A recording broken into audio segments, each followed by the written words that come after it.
Random thought. Is verification the new drug of choice? It is. I used to think it was just likes, but apparently. Increase the potency. Hey, welcome to the show. I'm Yanni Rude. And I'm just Terrell. You ever been out somewhere and overheard two people having crazy conversations? Yeah, well, we are those people. We've been having these conversations since college. Yep, it's the Regular Guys Random Thoughts Podcast, episode 130. Be sure to like, subscribe, rate, and please leave a review. You know, it's been a long time since we've done a regular episode. I mean, of course, once Love is Blind came, we had so much reality TV that we're doing. And reality TV is fun to do. The reality TV dating shows fun to do. But you've been missing these regular episodes, right, Charles? Well, it's not that I've been missing them. I have, because it's a little bit more fun. I don't have to watch a whole bunch of hours of reality shows and take notes. But I've had people in the comments. I've had some friends and family like, hey, when y'all doing your regular episodes? Because they don't watch reality shows. I don't blame them. But they don't watch them. So they don't listen to any of those recaps that we do. So they're like, when are you going to do those again? I haven't heard that in a while. I'm like, that's a good point. We're going to bring it back. Yeah. And, you know, and for those of you who have been missing it, thank Nick Lachey and Vanessa Lachey, okay? It's their fault. Damn Netflix. Netflix fault. Yeah. Look, it really is. And we would have gotten back in about maybe a week earlier if they hadn't had that delay on that Sunday night. Exactly. That totally threw our whole week off. We did a show, Friday, Saturday. We were ready to go Sunday night, but Netflix messed up. Then we did Monday, Tuesday, and Wednesday. And, well, technically we did two shows that Friday, too, so. Oh, true. And then we did this past Friday's Ready to Love, last episode, thank God. And then here we are. So I'm ready to get back into the regular episodes. I missed them. It's fun. Yeah. A lot of stuff that happens in the media and the news that we don't get a chance to talk about. So now we're back. You know, and so just to give you an idea of what we're looking like, and we'll say this again as we get to the end of the episode, but we're dropping this episode, audio on Monday, video on Tuesday, and then, you know, next Sunday, we're going to take the week off. I'm traveling for the week, so we'll take the week off from everything. Tell you get a break from reality TV for a week, well, at least for 5-6 days, and then next Sunday, we're going to do our Married at First Sight recap from this coming week. That's going to be at 8/7 Central next Sunday night. Then Monday, we'll do episode 2 and episode 3 of 90 Day Fiancé Love in Paradise. And then we're back in our regular schedule. Wednesday, back with the Married at First Sight recap. So our regular schedule of that. And the regular episodes, they are back. And we're going to be on that regular schedule. Audio on Monday, video on Tuesday, just like we used to do before. Back at it. All right, so let's kick things off, man. Random thought. Is verification the new drug of choice? And we're asking this because Elon Musk has come out and said, you know what? Here's what we're going to do. You want to keep that blue check, Mr. Influencer, Mr. Celebrity, Miss Influencer, Miss I Want to Feel Important, Mr. I Want to Feel Important. You are going to have to pay $8 a month. And you knew if this happened and people paid for it, Instagram and Facebook wouldn't be too far behind. And now they've got their own too, Meta Verified, where you can verify both Facebook and Instagram or just Facebook only for those of you who are like, you know what? I don't really need that many pictures. You know, I'm for it. And I get it because Elon has some debt that he needs to pay. Yeah. And his option is all of his sponsors on Twitter, he can increase their pay, or for these people that want to be influencers and all that stuff, charge them a small fee for it. Even if only 10% said, fine, we'll do it. I'll pay for my blue check. That's revenue he's not getting. And that's going to help chip away at the debt that he inherited or he bought. It's not going to chip away. It's going to chunk away. Because, you know, you said that to me before, like, well, if 10%, I'm like, 10%, how many Twitter users? 450 million a month actively as of 2022. I'm like, okay, so 10% of that. And of course, I decided to break out my calculator that's got enough spaces to actually do this calculation. It's 45 million, right? So 10% of 450 million is 45 million. Times that $8 a month. That's $360 million a month. Mm-hmm.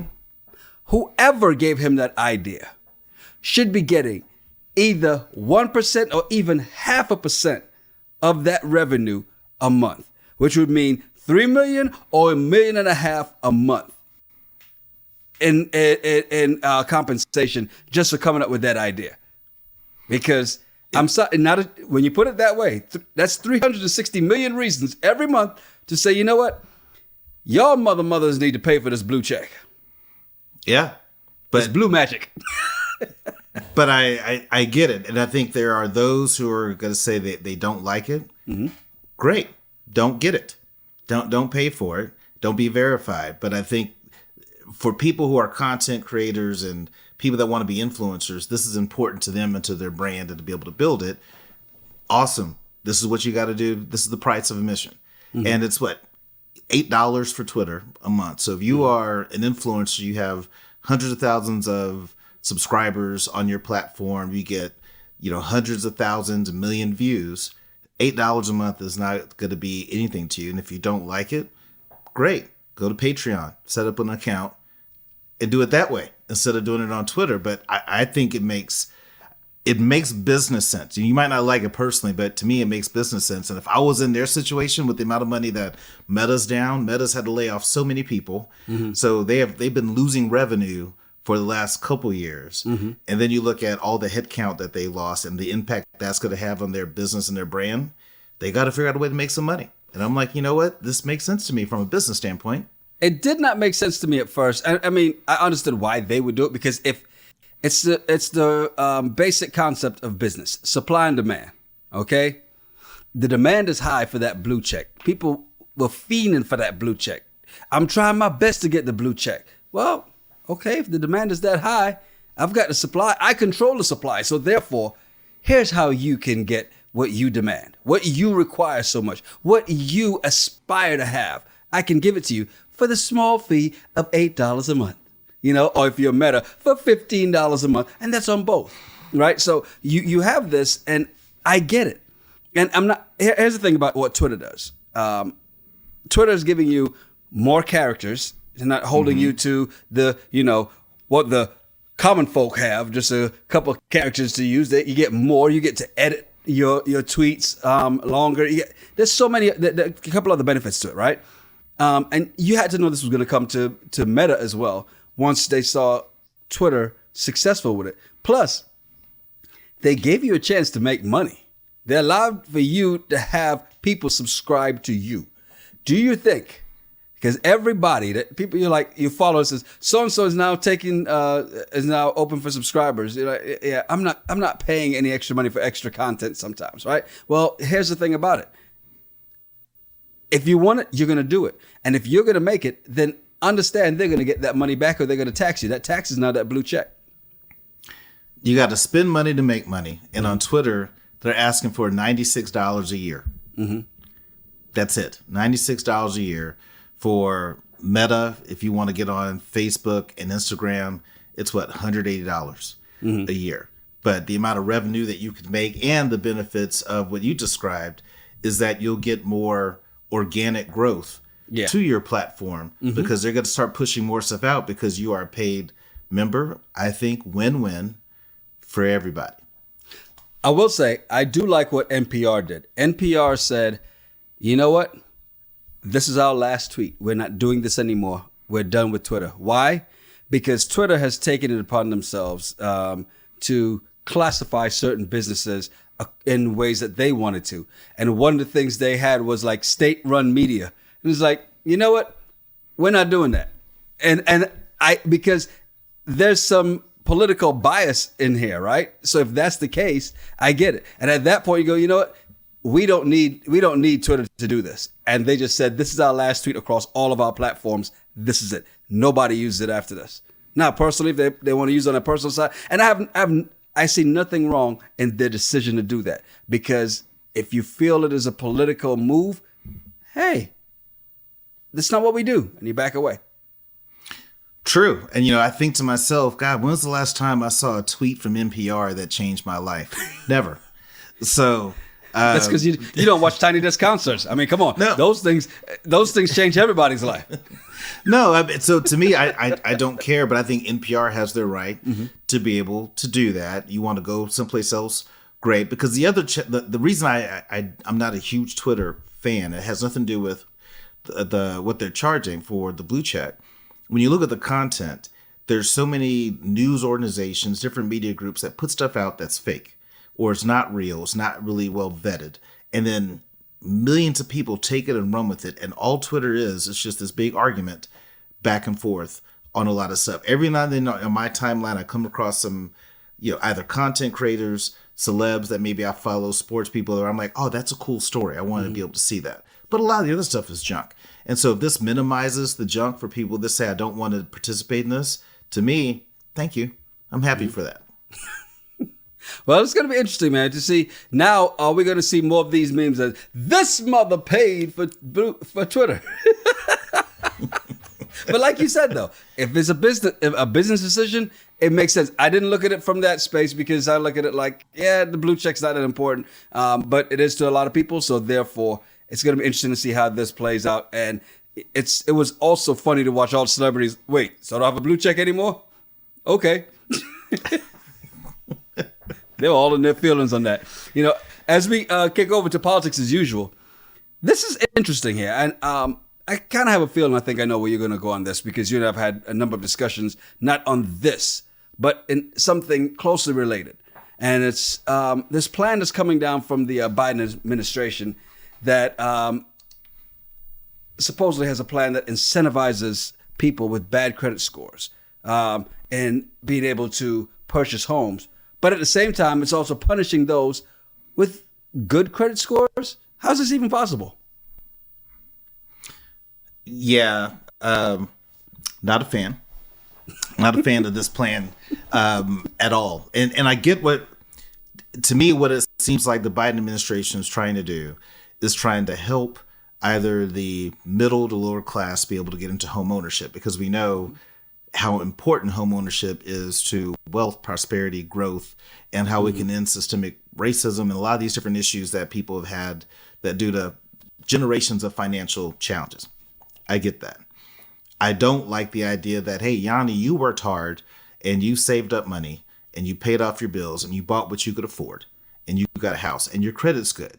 But now I'm going to pay you, you're going to pay a little bit more a month on your mortgage to be able to help these other folks. I'm not a fan of that. And I'm not saying that those people don't need help. I think that we really need to reevaluate this, because to me, it sounds great at first until I see my mortgage payment go up. And I'm just like, wait a minute, this is BS. And I really liked how, I think Obama said this when he was in office, telling people live within your means, figure out what you can afford. Home ownership, it's tough. It took me a long time to be able to get there. And I had so much debt and it was my fault. But you got to figure out a way to work hard and change some of the spending habits you've done. You might start with an apartment, but slowly build your way to that. I think that is something that everybody has the ability to do. I don't think it's fair to charge or tax people who have better credit scores to help those who have lower credit scores. I'm not a fan. On the flip side, is it fair to give somebody who has a hard time paying bills anyway a higher interest rate? Because this is the issue when we had to collapse the last time, right? They'd do these predatory loans where it's fixed for 2 years, but then after that, it's going to double. Your whole mortgage is going to double in 2 years, because it can only go up this much. Well, this much goes up automatically to the max, right? And then it goes up to the max again. And then here you are paying double, and you can't, because, again, living outside the means, or you were within your means the first time in the first part of that loan, right? So the way the interest has worked and the way it's been, if you lower your credit score, the higher your interest rate, which basically just tells you don't spend money. I'd rather you say don't spend money than than the higher rate. So I kind of get what's happening here, but I don't think and it's a slippery slope, because at the same time, this is where you get the whole tax from the rich. When they say tax the rich, and the rich are like, well, no, because why tax me at 50%? And at the same time, it's like they're making more. You say, well, this will help everybody else. And I think this is where you get a lot of this reaction from. And the more money you make and you realize that, oh, there's more to go help everybody else, then people start to resist that, right? It's almost like the older you get, the more money you make, the more conservative you become. You may not be on their social, with their same social mindset, but financially you start to get in that space. But how do you help those below come up? Because that's the other part of it. Do we leave people behind, or do we try to help them and bring them up? That's where I think a lot more of the conversation needs to happen, because it's not so much leaving them behind. And I agree that the concept of taxing the rich is not something I support. But here's the reality. And you brought up a really good point around the predatory loans that were happening. The challenge is you have some people when they're going to go buy a home. Let's say a young college couple they graduate college, they get their first job. Each of them are making, let's just say, $70,000 each. So $140,000. No, when I was coming out of college, but go ahead. Exactly, that's why I'm going high. So let's say $140,000 combined income. And so if you go out and try to buy a home based on $140,000 combined income, okay, that's great as long as you both don't get sick. Nobody, don't have to take off on maternity leave. Maybe you get laid off. You're in the tech industry, and look all the things that happened to those folks that were making killings of money. But the companies wound up laying all these people off. There's so many what if factors if you base your home decision on two incomes. Now, if you base your home decision on one income and one other income is gravy, well, to me, that's a better situation for you. And you get a chance to be able to still build wealth and be able to pay off debts. But if people are making bad choices when they were taking these loans on, buying houses they couldn't afford, that's a problem. And so to me, that's not anyone else's fault. And if you start to get yourself in a whole lot of debt and have a really low credit score, first thing you should do is fix that. Take care of your credit score. Because if you have really bad credit and you're a bad spender, you can make more money. You spend badly. That's your problem, right? If you listen to a lot of the folks that give this type of advice, that's your issue. If you're bad with money, it doesn't matter you make $100,000 or $500,000. You're just going to blow a whole lot of money. So get your spending in line, get your credit score up, then be able to buy a home that you can afford within your means, but not base it off this two income thing. So, I mean, there's a whole lot more conversation that has to happen. But for the administration to say, well, here's what we're going to do. We think the solution is tax people with better credit scores and make them pay a higher mortgage rate compared to people with low credit scores. I don't think that's the answer. Because the bank wins, right? If you have low credit score and you lose your house, the bank still wins. Exactly. And the administration still wins. So I don't see how that helps that person. I've been kind of checked out of my off of social for the last couple of days, right? So I picked up the phone today and scrolling through, and I got this news from Lil Duval. It sounds so bad to say that, but one of the comments I saw when he posted, because it was something that Egypt had said. Egypt's out of New York, a radio personality in New York, and she was talking about this. And one of the things the comment said, well, what's the incentive to have good credit then? If this is what it is, and I want to buy a house, then why would I work to get my credit above? Was it? I think 630 was the number. But why? If I get to 629, I need to go ahead and not pay a bill or something. Make sure I keep this low interest rate, right? I mean, what the hell? Is that what was again? This is. I don't think this is gonna pass. Anyway, But it's interesting that they come with this, and I wonder if this is just for show, or is there another plan? And this is the extreme left version. This is the Bernie Sanders version. And we're going to come back with the Barack Obama version, which will be a little bit more suitable for both sides to say, okay, yes, we agree. And I think you're 100% right. I think this is one of many. Let's throw out some stuff on the wall that's going to get a lot of people on the liberal side, Democrats, lower income, to support me in my reelection. And I'm going to throw this stuff out that's probably not going to make it. Right. But it sounds great. Look at everything Bernie Sanders said sounds great, but we all knew, that's not going to happen, Bernie. Ever. Exactly. Ever going to happen. But I think this is just one of those last-ditch efforts to get more people to support Biden getting reelected. But I think this is a problem with Dems, and my political affiliation doesn't really matter. There's certain things I support on the conservative side. There's certain things I support on the liberal side. Indeed. But what I don't support is looking at ways to give, not so much give money, but looking at taking money from people to help other people. I struggle with that. So I look at it, they know it can't be done and it's not going to happen. So basically what it becomes is giving people hope when there isn't any. Giving them, so I call it giving them false hope, because that's all there is to it. You know you can't pass it, so don't say that and think that just to get people excited to, oh well, if he's going to do this, then I'll vote for him again. You know, no, that's wrong. And let's be honest though, both sides want to take money and give away to others, because the Democrats will say do it for those in need, and the Republicans will say do it for the businesses because they need it to help everybody else. Small businesses, yeah. But they say small business, but let's be honest. When you get down to the business, Trump Enterprises is a small business by definition, because small businesses by a certain number of employees, and that number of employees pretty goddamn big. True. But I mean, that's the fun, crazy, wild thing about capitalism. You know, I think the days of depending on your employer and say, if I work for this company 25, 30 years, I'll retire, I have all these things. To me, I think a lot of those days are over. And you look at all these companies that have been trying to recover since the pandemic, they're going to cut you in a heartbeat. So, take care of yourself first. But if you try to buy into all this stuff that everybody says they're trying to do, and you think that's your motivation to support somebody, bad. But on the flip side, I will say, remember when they start talking about student loan forgiveness? Yeah. And everybody was like, that's never going to happen. Well, it did. Couldn't happen. So it gave some people hope. Not enough people. Not enough people, but I needed some of that hope. Some people got some hope. I need some of that hope and change. Where's Barack when you need it? Yeah, some people got some hope out of all of that. But, I think, and that's the interesting thing about the political spectrum, is if you're paying attention to a lot of the details, there's a whole lot of smoke and mirrors of stuff to get people excited. But the reality is some of that stuff's not going to happen. And this is one of those, I hope, doesn't happen. No offense, or have no issue with people that are working hard to build up their credit scores and all that. I was there with you. I remember my credit score at one point was a 430.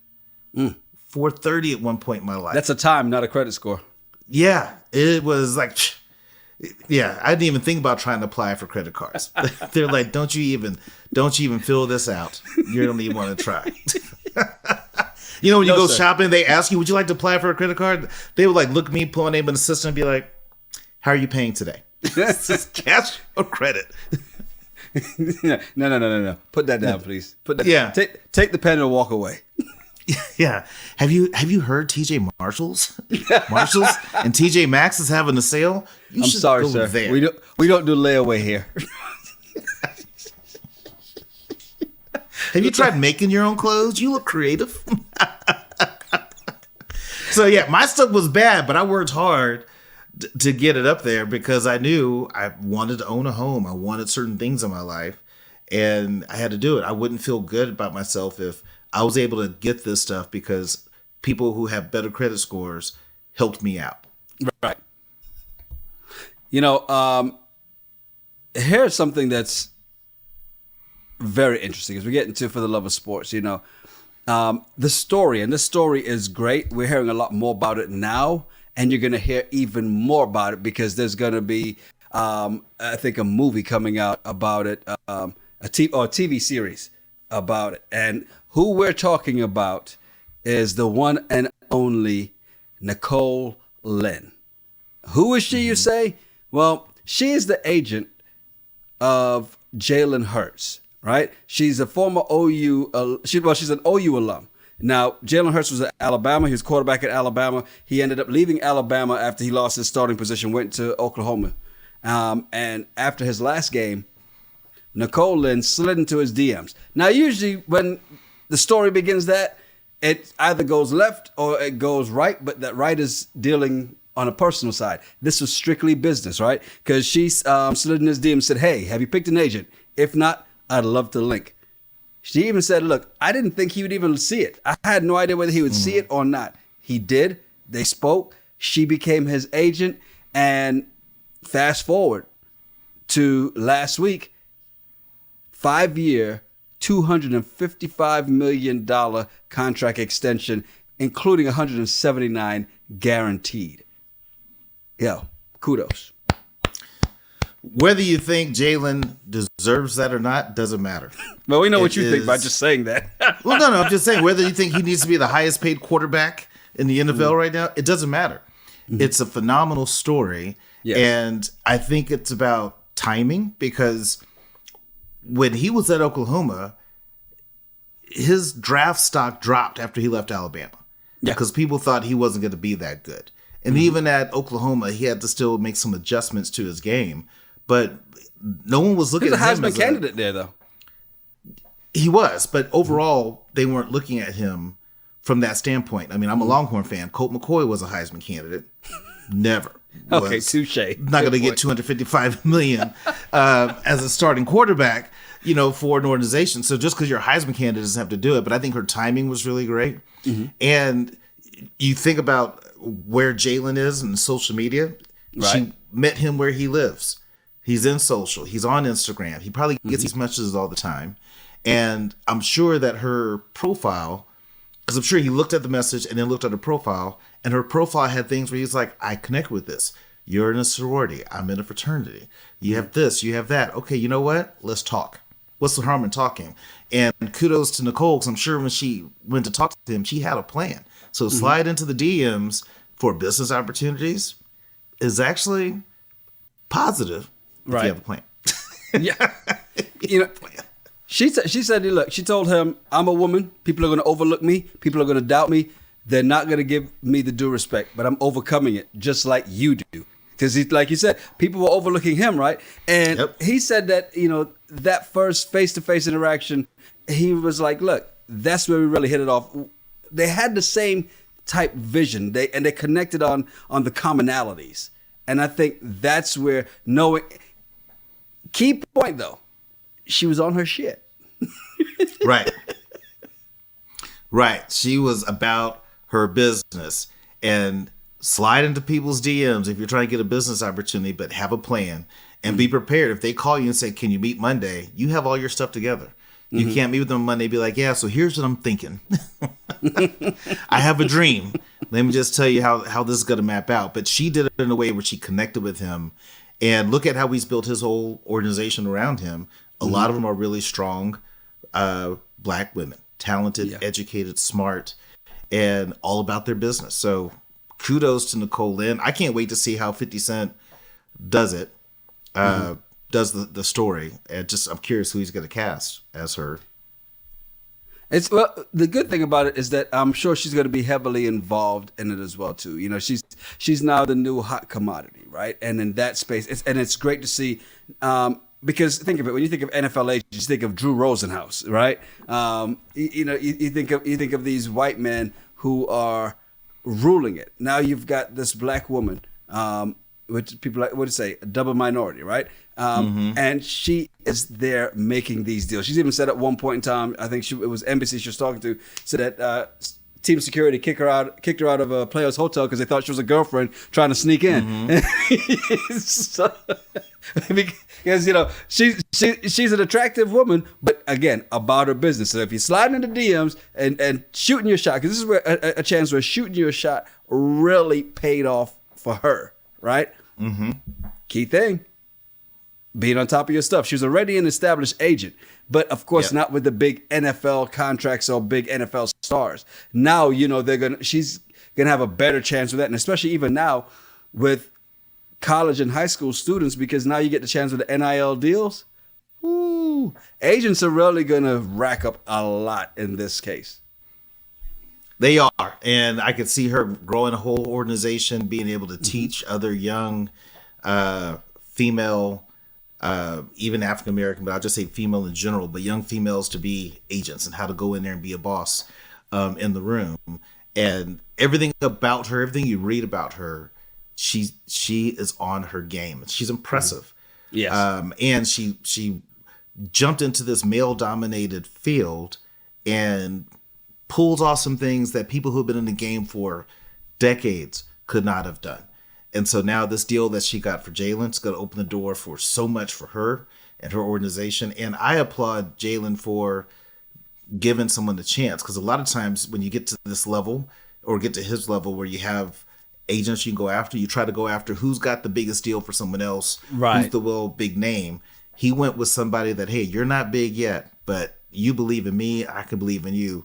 Let's grow together. And so to me, this was a partnership that wound up being a win-win. It's not just all Nicole Lynn, but it's also Jalen Hurts. And so it's a really cool story.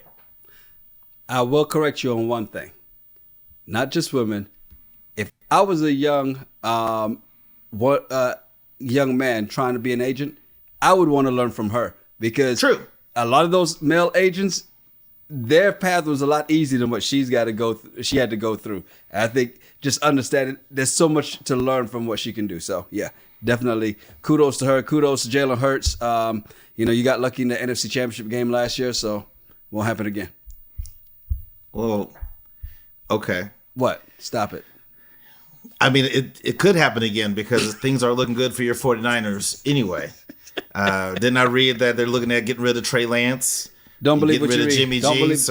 Don't believe the hype. Jimmy's already gone. Don't believe y'all are doing a whole reboot. Hey, trust me, we'll be way better than your team. You're doing a reboot. If the 49ers was a Nintendo cartridge, y'all are grabbing it going, let's start over.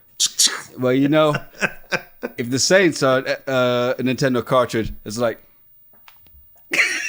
hey, but every year, low expectations on the Saints, and so it doesn't hurt my feelings compared to a franchise like the 49ers. We're just fun to watch, and we're fun to drink with. Whether we win or lose, you're going to have a great time with Saints fans. That's all that matters. Okay. Keep telling yourself that. That's what I do. That's how I get through it. Hey, don't forget, Sunday we are back, 8/7 Central, Married at First Sight recap for episode 17. And then we'll be back on our regular schedule on Wednesdays the following week. So that'll be May 3rd at 9 Central after the show. Also, 90 Day Love in Paradise. We'll be back with that next Monday night, and that's going to be at 9:15, 8:15 Central. And our regular episodes, we're back with those. Here we are again. Audio on Mondays, videos on Tuesdays. So appreciate you. If you have not already subscribed, make sure you hit the subscribe button, hit the bell for notifications, find out when we go live. And you know what? Next Sunday, people have asked about it. I've seen gotten a couple of messages on this as well too. What have we decided? Are we going to do Patreon? Are we going to about some of these past Married at First Sight episodes? We may have a solution, and so we'll talk about it next Sunday. Yep, maybe. But now that we got the regular ones back, tell a friend to tell a friend. Forward these over to other folks, because we want to hear more what you want us to talk about also on our regular shows. Everybody might not be into the reality shows, but we love to hear what you have to say or things you want us to talk about. So tune in. I'm Yanni Rude. I'm Just Terrell. Make sure you follow us at Yanni Rude, at Just Terrell, and at RGRT Pod. Yep. Send us some of your random thoughts or some of the bullshit you find on the internet that you want us to talk about on the show, and we will. It's the Regular Guys Random Thoughts Podcast. Cheers. Cheers. Water bottles up.